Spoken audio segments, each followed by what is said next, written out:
खून की प्यास हॉरर कहानियां टीवी। खून की प्यास पार्ट 2। और उसके बाद वो जंगल एक बार फिर से सुमन की चीखों से गूंज उठा। लेकिन आज की रात सुमन की चीखों को सुनने वाला वहां पर कोई भी नहीं था। अगर वहां पर कोई मौजूद था तो बस हरिया, जो कि अब एक भेड़िए में बदल चुका था। सुमन के बालों को पकड़कर घसीटते हुए वो जंगल के बीचों बीच एक जगह पर ले जा रहा था। अगली सुबह गांव में। अरे भाई, पता नहीं क्या बात है, अपने गांव का हरिया किसान और उसकी पत्नी सुमन दोनों गायब हैं। दोनों का कोई अता पता नहीं। अरे कैसी बातें कर रहे हो भाई, ये कब हुआ है? अरे पूरे गांव में खबर फैली पड़ी है। कल रात को दोनों खेत की तरफ जा रहे थे, लेकिन लौटकर आए ही नहीं। तो हो सकता है अपने खेत पर होंगे। पूरा गांव ढूंढ कर आया है भाई। जानते हो क्या मिला वहां पर? क्या हुआ भाई? क्या मिला? बताओ हमें, क्या मिला? अरे हरिया की पत्नी सुमन के कपड़े पड़े हुए थे। शरीर का एक एक कपड़ा फटा हुआ झोपड़ी के बाहर पड़ा था, लेकिन दोनों पति पत्नी का कोई पता ठिकाना नहीं था। अरे भाई, लेकिन उसका जो दोस्त है ना रामू किसान, उससे पता करके आते हैं ना। अब तक तो दोनों साथ ही खेत पर जाया करते थे। हाँ, हमें उसके घर जाना चाहिए भाई। चलो चलो वहाँ चलते हैं, चलो। वो सारे लोग रामू के घर पर पहुंचते हैं। रामू अपने घर के बाहर बैठकर हुक्का पी रहा था। आज सारे के सारे लोग टोली बनाकर मेरे घर क्यों आ रहे हैं? क्या कोई मर गया क्या भाई? अरे कैसी बातें कर रहे हो? तुम्हारा सबसे अच्छा दोस्त हरिया और उसकी पत्नी गायब है, और तुम यहाँ बैठकर हुक्का पिए जा रहे हो हैं? रामू ने अजीब सी नजरों से उन सब गांव वालों की तरफ देखा, जिसकी वजह से वो लोग एक बार के लिए डर गए। गायब है? अरे गायब नहीं है, मुक्ति मिल गई है। उन दोनों को मुक्ति मिली है। इस दुनिया में आकर हर इंसान पाप करता है, और उसे उसके पापों के लिए मुक्ति मिलना बहुत जरूरी है। अरे ये कैसी बहकी बहकी बातें कर रहे हो भाई, हैं? और इसका चेहरा अजीब सा क्यों लग रहा है? लगता है दोस्त के मरने का गम बैठ गया है। पागल हो गया है शायद ये पागल। ये बात सुनते ही रामू चीख कर जोर से चिल्लाते हुए कहता है, पागल मैं नहीं हूँ, पागल तुम सब हो। और ये शैतानी जंगल अब तुम में से किसी को नहीं छोड़ने वाला, सबको खा जाएगा। याद रखना मेरी बात। शैतानी जंगल? कैसा शैतानी जंगल? लगता है रामू पागल हो चुका है। हमें यहाँ से चलना चाहिए भाई। चलो चलो चलो। तभी रामू की पत्नी बाहर आती है। नहीं, आप लोग इनकी बात का बुरा मत मानिए। 2 दिन पहले हरिया के साथ खेत पर गए थे। जब से वहाँ से आए हैं तब से ऐसी ही बातें कर रहे हैं। भगवान जाने ऐसा क्या देख लिया उन्होंने, खेत में कुछ भी बड़बड़ाते रहते हैं। लेकिन गांव के लोगों ने कमला की कोई बात नहीं सुनी, और वो सब वहां से चले गए। रात अब धीरे धीरे ढलने लगी थी। तभी अचानक किसी ने धीमी सी आवाज में रामू को पुकारा। रामू, आ जाओ, मैं तुम्हारा इंतजार कर रहा हूँ। और सुनो, अपनी पत्नी को साथ लेकर आना, नहीं तो काम अधूरा रह जाएगा। ये आवाज सुनते ही रामू के चेहरे पर शैतानी मुस्कुराहट आ जाती है। वो धीमे कदमों से अपने घर के अंदर आता है। क्या हुआ? तबीयत ठीक है ना अब आपकी? मैं तुझे अपने साथ खेत पर ले जाने आया हूँ, चल। मैं तुम्हारे साथ कहीं नहीं जाने वाली। मुन्ना गहरी नींद में सो रहा है, और उसे अकेला छोड़कर मैं तुम्हारे साथ खेत पर नहीं आ सकती। वैसे भी तुम्हारे उन खेतों में भगवान जाने कौन सा राक्षस घूम रहा है, मुझे तो डर लगता है। रामू गुस्से में दांत पीसता अपनी झोपड़ी से बाहर आ जाता है, और कमला गहरी नींद में अपने बच्चे के साथ सो जाती है। तभी अचानक रात को रामू की झोपड़ी के ऊपर एक साया वही गाना गुनगुनाते हुए घूमने लगता है, जो हरिया के मोबाइल में बजा करता था। मैं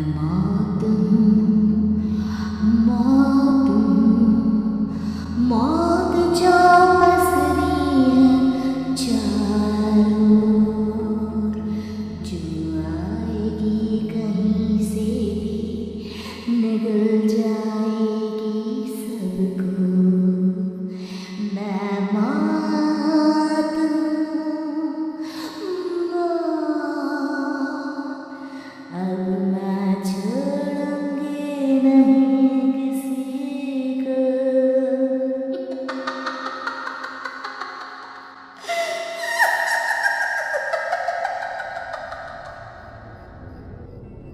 ये आवाज सुनकर रामू की पत्नी कमला की आंख खुलती है और वो देखती है कि उसका मुन्ना अपनी जगह से गायब था। कमला चीखते हुए बाहर दौड़ कर आती है। वहां पर उसने देखा कि रामू ने अपने बच्चे को झोपड़ी के बाहर एक पेड़ से उल्टा लटकाया हुआ था और उसका बच्चा चीख चीख कर रो रहा था। वहीं दूसरी तरफ एक साया बच्चे के ठीक नीचे आग जलाकर उसके चारों तरफ हैवानों की तरफ नाच रहा था। छोड़ दो मेरे बच्चे को। अरे क्या कर रहे हो तुम? शर्म नहीं आती तुम्हें अपने ही बच्चे को इस तरह मौत के हवाले करते हुए? अपना बच्चा? किसने कहा ये मेरा बच्चा है?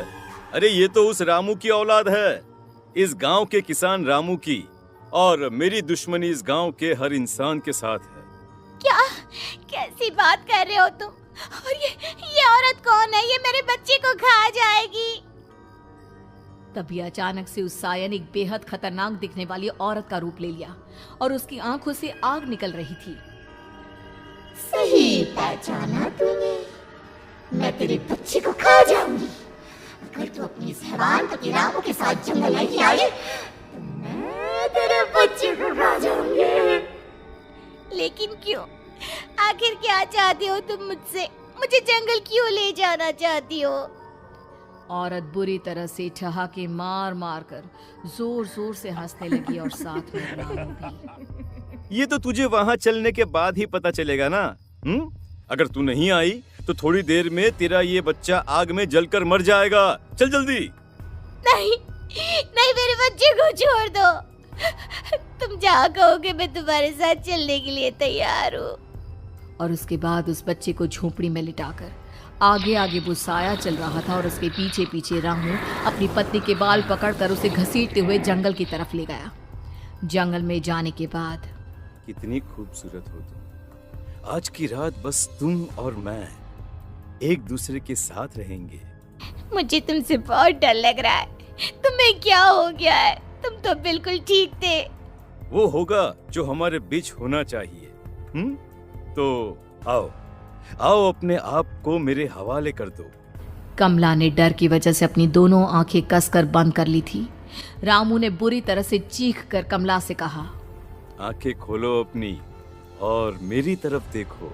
कमला ने जैसे ही अपनी आंखें खोली उसने देखा कि रामू एक खतरनाक खूनी हैवान में बदल चुका था। कौन हो तुम? जाने दो मुझे। क्या चाहते हो मुझसे? वही जो एक आदमी एक औरत से चाहता है।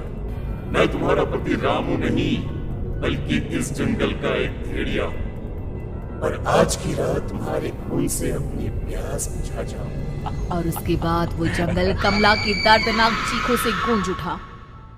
अगली सुबह कमला के कपड़े भी जंगल में उसी तरह पाए गए जैसे कि सुमन के पाए गए थे। इस घटना के बाद पूरे गांव में दहशत का माहौल था। अपने माँ बाप की मौत और गांव में हो रहे इस तरह की घटनाओं की खबर सुनकर किशन शहर से गांव लौट आया था। अपने माँ बाप की बेदर्द मौत की वजह से वो बहुत परेशान था। तभी अचानक उसे अपने घर में खाट के नीचे पड़ा हुआ वो मोबाइल फोन मिला जो उसने अपने पापा हरिया को गिफ्ट किया था। अरे कितने प्यार से पापा के लिए मोबाइल फोन लेकर आया था। इसे एक दिन भी काम में नहीं ले पाए। और आखिर कौन है जो गांव में इस तरह की हत्याएं कर रहा है? क्या है इन सब के पीछे? क्या है? मुझे पता करना ही होगा, वरना एक दिन पूरा का पूरा गांव खाली हो जाएगा। इस गांव में एक भी जिंदा इंसान नहीं बचेगा। गांव के लोगों की मदद करने के इरादे से किशन अपने गांव से दूर एक दूसरे गांव में बहुत बड़े तांत्रिक के पास मिलने के लिए गया। तांत्रिक बाबा, अब आप ही कुछ उपाय बता सकते हैं। भगवान जाने हमारे गांव को किसकी नजर लग गई है। नजर नहीं लगी है, किसी ने तुम्हारे गांव को बद्दुआ दी है। किसी सताई हुई आत्मा का प्रकोप है और अब वो पूरे गांव में किसी को नहीं छोड़ेगी जब तक उसकी आत्मा को शांति नहीं मिल जाती। अरे लेकिन ऐसा कौन है बाबा? किसकी आत्मा है और कैसे मिलेगी उसे शांति? मौत है, मौत कहीं से भी आएगी और सबको निगल जाएगी। इससे बचने का सिर्फ एक ही उपाय है, लेकिन उस उपाय को करना आसान नहीं होगा। जो भी उस उपाय को करने की कोशिश करेगा उसकी जान जा सकती है। भले ही मेरी जान चली जाए, लेकिन मैं अपने गांव के लोगों की जान बचाने की पूरी कोशिश करूंगा बाबा। तो ठीक है, फिर अगली अमावस की रात जैसा मैं कहता हूँ वैसा ही करना। अमावस की रात तांत्रिक के बताए अनुसार किशन अपने साथ केरोसिन लेकर जंगल की तरफ चल पड़ा। उसके हाथ में देवी के मंदिर का सिंदूर भी था। किशन जंगल के बीचों बीच पहुंचा। ये देखकर उसकी आंखें फटी की फटी रह गई। वहां एक उबलते पानी का तालाब था और कई लोगों की लाश लटक रही थी। किशन के माँ बाप की लाश भी वहीं थी। माँ, बापू, क्या हो गया? ये क्या हो गया? तभी वहां पर एक औरत और आदमी आते हैं। उन्हें देखकर किशन चौंक जाता है। गोपाल काका, आपकी तो 5 साल पहले मौत हो गई थी। और निर्मला काकी, आप? हाँ, मौत तो हो गई थी, लेकिन तुम ये नहीं जानते कि हमारी मौत कैसे हुई थी। क्या कहना चाहते हैं आप? कुछ नहीं, बस ये जान लो कि अब इस गांव में कोई जिंदा नहीं बचेगा। लेकिन क्यों काकी? क्योंकि 5 साल पहले इन गांव वालों ने मुझे डायन बताकर पत्थर मार मार के मार डाला। मेरी कोई गलती नहीं थी। गांव का एक बच्चा क्या लापता हुआ, सारा इल्जाम मेरी पत्नी पे डाल दिया। और जब मैंने निर्मला की जान बचाने की कोशिश की तो मुझे भी मार डाला। आपके साथ ये बहुत गलत हुआ काकी, लेकिन आप जो कर रहे हैं वो भी सही नहीं है ना? तुम यहाँ से चले जाओ वरना तुम भी नहीं बचोगे। हमारी आत्मा पिछले 5 साल से मुक्ति के लिए भटक रही है। चले जाओ यहाँ से। मौका देखकर किशन सिंदूर उन दोनों के ऊपर डाल देता है। उनका शरीर जलने लगता है और वो भयानक तरीके से चिल्लाने लगते हैं। अगले ही पल किशन उनके ऊपर केरोसिन डाल देता है और वो दोनों जल जाते हैं। किशन अपने माँ बाप और दूसरी लाशों का अंतिम संस्कार करवाता है और अपने घर लौट आता है। लेकिन वो अभी भी इस बात से अनजान है कि मोबाइल अभी भी बज रहा था। मैं मौत हूँ।